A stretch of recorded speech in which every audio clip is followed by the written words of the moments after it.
જૂનો એક જે અનુભવ થયો.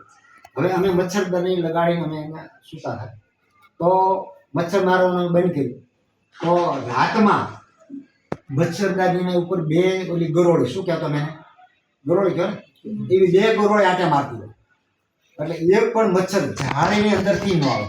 અને કદાચ એકાદું મચ્છર આવી ગયું હોય તો આને પકડીને પ્રેમથી બહાર મૂકી દે. સવારે એમ મારતા. એટલે અહિંસા પરમો ધર્મ આવી છે.